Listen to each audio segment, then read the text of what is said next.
The video which you are about to see is an account of this terrifying horror classic and the films that followed, reviewed by Sean Higgins. It is a series he has seen before.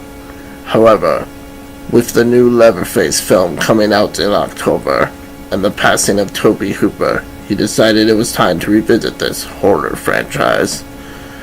For him, this idyllic Halloween horror marathon would become a nightmare in more ways than one. The watching of this marathon would lead to the review of one of the most bizarre films in the annals of horror history, the Texas Chainsaw Massacre.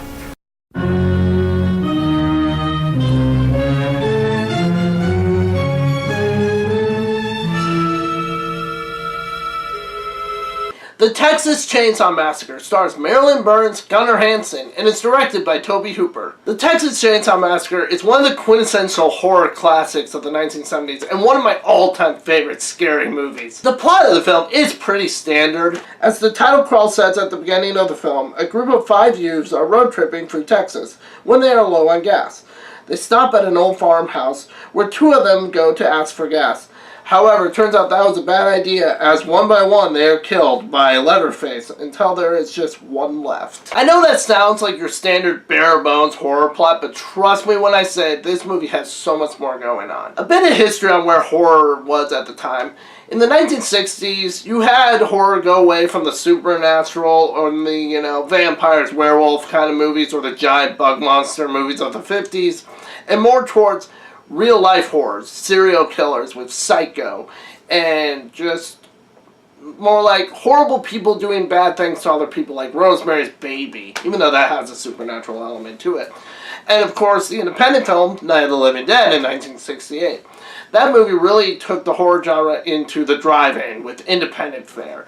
Yeah, movies like Last House on the Left really come in, Wes Craven's film in 1972. And then this big tentpole of horror, the Texas Chainsaw Massacre. And they really brought the idea of backwoods horror. Night of the Living Dead, it's this random farmhouse where this woman runs to and is surrounded by zombies and these people have to survive. And Last House on the Left, it's this girl or 2 girls being attacked and kidnapped by serial killers that are very much like the Manson family, which was, of course, a huge thing in the news at the time, or it had been recently in the late 60s. So horror had really changed, and it was ripe for this. While this movie didn't invent all the tropes, such as backwoods terror, again, Night of the Living Dead, Last House on the Left, did that really well, it did bring it into the mold of a group of young adults or teenagers going someplace, and they end up in some place they shouldn't be, and some evil killer or force is out to get them. And that would be repeated in tons of horror movies like Hills Have Eyes, Friday the 13th, The Evil Dead, Wrong Turn, and of course Rob Zombie's House of a Thousand Corpses, blatantly ripping off Texas Chainsaw Massacre and making it a lot more gory. That's another thing about this movie. This movie is called Texas Chainsaw Massacre, and you may be thinking, oh, it's a gore fest. There's hardly any blood at all. It really plays on what you are imagining in the moment, which makes it 10, 20, 100 times more scary than it would be if they just showed a bunch of blood like House of a Thousand Corpses. Tobe Hooper directed and co-wrote this film, and one of his big inspirations was Ed Gein, who was a killer in the 50s in Plainfield, Wisconsin. And he was more of a necrophiliac kind of thing, without getting too much into it. He was a real twisted guy.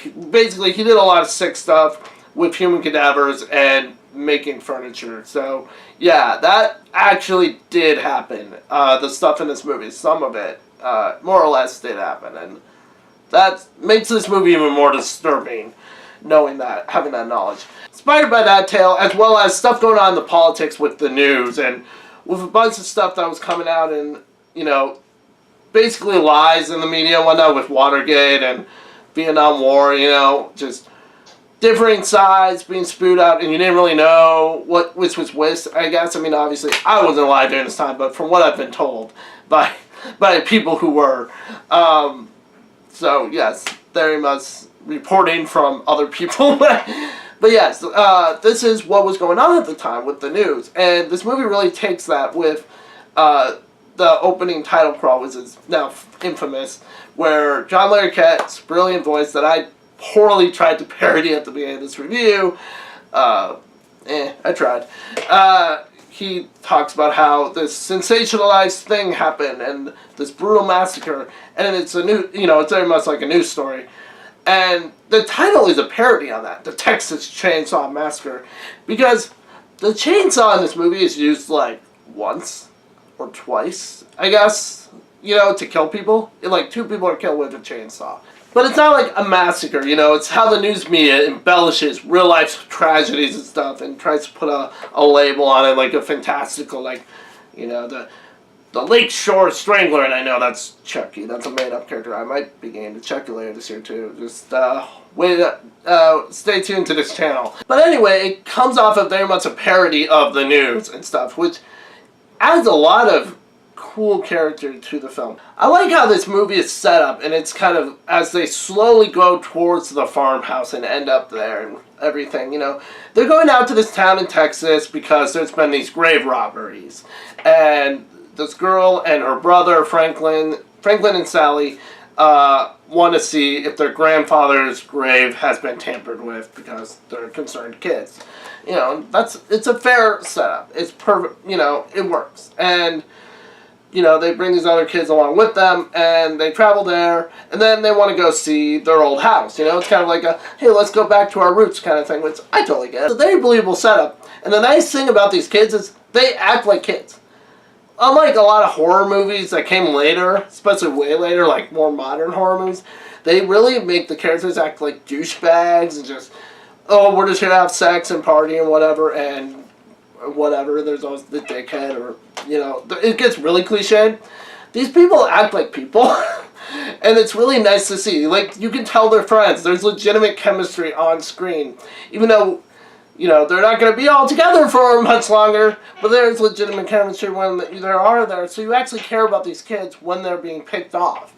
And even though we don't know them all that well, or at least some of them, we still care about them. And that's great to see in horror movies, and it makes the film so much better because you're actually invested in the characters. But another thing I like about the setup is how many signs there are for these kids to not go. Even at the very beginning, when they're stopping in the graveyard, there's like a drunk guy who's, sounds crazy. He's saying like, I've seen things.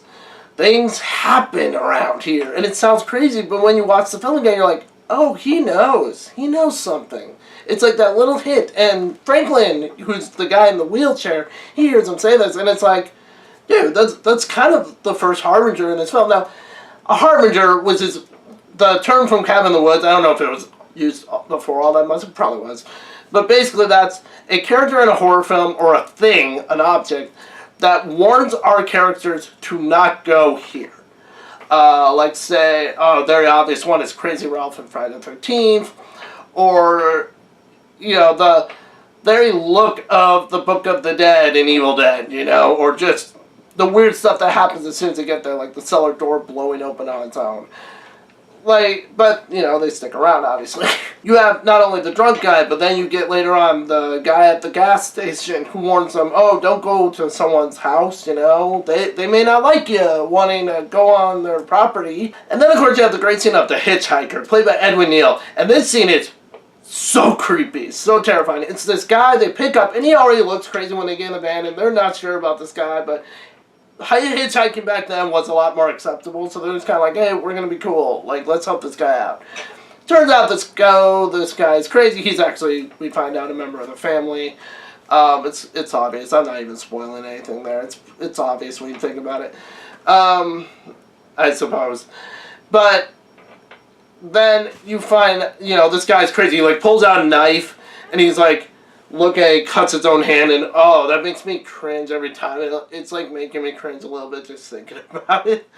There are moments in this movie that I've seen this movie 10, 12 times now, and every time it's still scary. In fact, I think this movie gets better on rewatch for me, which makes this movie amazing. And it seems like this, he has these great lines when he pulls out this knife, and he's like, it's really, they're getting really unsettled by this guy at this point. He's saying I got this knife, it's a good knife, which I worked at a haunted house, like, place, scare people kind of gig in Halloween, in October. And yeah, I quoted that movie. No one ever understood what I was quoting, but I didn't care, man. It was Texas Chainsaw Massacre. You have this terrifying scene, and I just gotta talk about this actor real quick, because everyone talks about Gunnar Hansen as Leatherface, as they should, because he's great. But this actor really sells this role, and really does stand on its own in a film that he could be easily overshadowed by Gunnar Hansen, literally.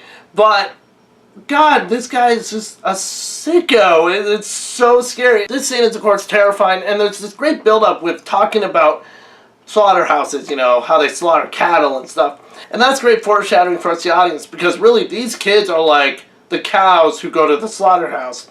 They're unaware, and these kids are going to this house, and they're going to get slaughtered. And they're completely unaware, and that's just a great juxtaposition there. And just a great way to build up that tension. And that way later on, when Leatherface is doing the deeds, and these people are doing the things they're doing, when you don't see it, it's more terrifying because you look back in your mind, you're like, oh, it's like what they were talking about with how they slaughter cows. Oh my God, they're slaughtering people the same way. Oh my God, and it makes it even more scary. And yeah, this movie's intense, guys. This is not a nice horror film like Poltergeist. No. The set designer, Robert Burns, who would go on to work on The Hills Have Eyes, Reanimator, and The Howling, all really good movies.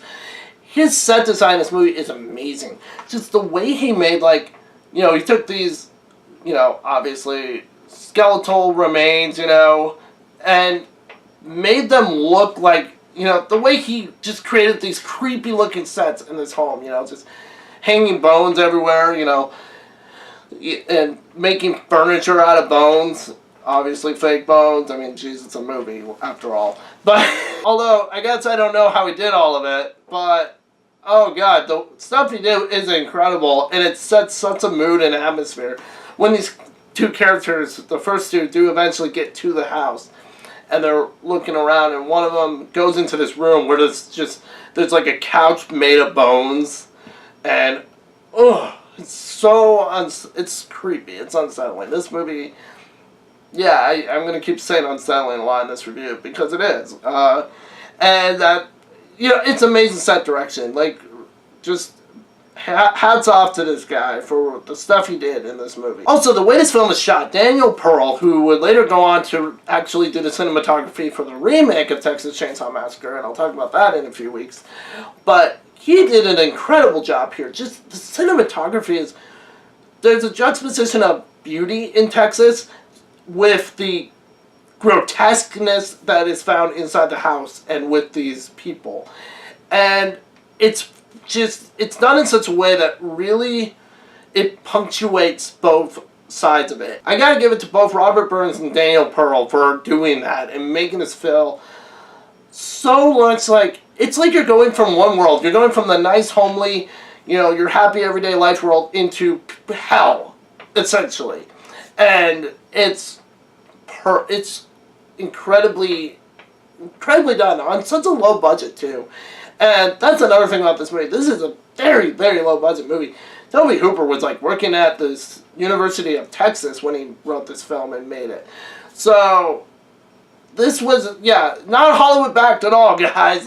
You want independent films, this is one of the quintessential ones to watch, honestly, I think. The way this film is shot, you can almost feel the Texas heat coming out of the film, and it really puts a nice sheen on the shots. It really adds to the grossness later on in the film, especially in the dinner scene, because when they were filming in there, it was insanely hot out. So, yeah, the sweat in that scene, that's real sweat. Also, Gunnar Hansen as Leatherface. Oh my God, what a presence. The first time you see him, when he comes out into that doorway and hits the guy with the mallet, still gets me every time, even though I know it's coming. And before, you just hear these creepy pig squealing noises, which kind of, I guess, can remind you of Deliverance, if you've seen that. It came out a couple years before this. But it is so, oh God, it's a formidable scene, just this guy standing in the doorway, just completely blocking it out with this mallet over his head and hitting this guy that's fallen on the ground, and it's terrifying. And then, of course, when his girlfriend walks in to see what happened to him, And that little chase scene that doesn't last too long down the hall happens. That's terrifying, honestly. And the thing about Gunnar Hansen is he played this role really well. Like, Leatherface, it's not like Michael Myers or Freddy Krueger, where he's hunting down these kids or anything. It's really just, these kids went to his territory. They went to his house. They trespassed. And now he's going to take care of them. And he doesn't really want to deal with this, but he has to. And he's, like, even freaking out. There's a dark humorous scene, I guess, where he's freaking out, looking out a window, like, how many more are there? Like, and I love that little moment. It's just a great little character moment for him. And there's character moments later on where you realize he is just the muscle of this family. Yeah, it really plays on the old, even though Ed Gein was a big inspiration, it also plays really on the Charles Manson family kind of unit of killers thing, which is very creepy and unsettling. Obviously, later on, that really comes to fruition with the dinner scene with our final character sits down and, well, I don't want to spoil it because it's an iconic moment, and if you haven't seen this film, I don't want to ruin it for you. But it's unsettling. Later on, there's an iconic, scary moment when Sally and Franklin are going towards the house at night. They're trying to find what happened to the rest of their friends, and there's nothing but a flashlight lighting the way. And Franklin suddenly hears something, and then all of a sudden Leatherface comes out of nowhere, and he just has these wide eyes under the mask. And it is the scariest, it is so terrifying, it's such a scary shot. It's the stuff of nightmares, man. Like, it is really good, really scary. This movie is gritty, it is grisly, and it does not care about your sensibilities. If you are an easily offended person at horror, maybe skip this one, or, I don't know, grow a pair. I know that's not nice, but you know what? You have to be aware of what this movie is. This movie is not horrible in the sense of, oh, it's so grisly and grimy, why would anyone watch it? This movie is a masterpiece. It is incredibly filmed, it is incredibly directed, it is incredibly written and acted. It is a film that doesn't care about scaring you. It doesn't care about freaking you out at all. It doesn't hold your hand. It gets up in your grill and says, I'm going to scare the shit out of you. And it does, okay? So, just keep that going in mind. That being said, it is a quintessential movie, and especially for aspiring filmmakers, seriously, see this film. There are other independent films, obviously, to watch as well, like Blair Witch Project and Halloween and Night of the Living Dead. But see this film because it shows you how much you can do on a low budget. They did not have much money, but damn if they didn't use the money they had. Because they made one of the best horror movies ever made. This movie is not just your average horror movie. It is a movie that is much more smart than that. It is about something. It is about how news media reports on real life events. It is about different classes, of a normal class of 20-something whatevers and a working class that has been brushed off to the side to make for better technology, and how they're pissed about it. And it is great for those reasons. It's great because it's scary. It's great because of everything I've talked about here. It is just a fantastic, fantastic, grisly freaking movie. It is one of the best horror movies ever made, and I gotta give it 5 stars. Yeah, I love this film. It is a perfect horror film. I would not show this to someone who is too squeamish. I would not start them off with this movie. This movie, even to this day, still scares me. It still gets under my skin, even though I've seen this movie like 10, 12 times. Many times, but this movie still gets to me. And honestly, it's what I think about if I'm ever driving on a back road, especially in like Wisconsin or Minnesota or whatever. And it's kind of what's going through my head, like, oh yeah, Texas Chainsaw Massacre. Yeah, it gets to you, and it's great for that. This is a movie that, even on rewatch, still terrifies me, even to this day. And I've seen this movie like 10, 12 times, but this movie still gets under my skin and scares me. This movie is such a masterpiece and goes beyond just being your average horror film, even though, yes, again, the plot is average.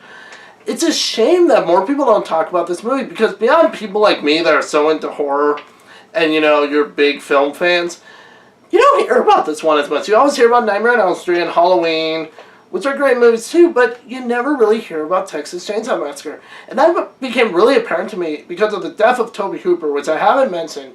Toby Hooper passed away recently at age 74, about a week and a half ago now that I'm filming this. Rest in peace, sir.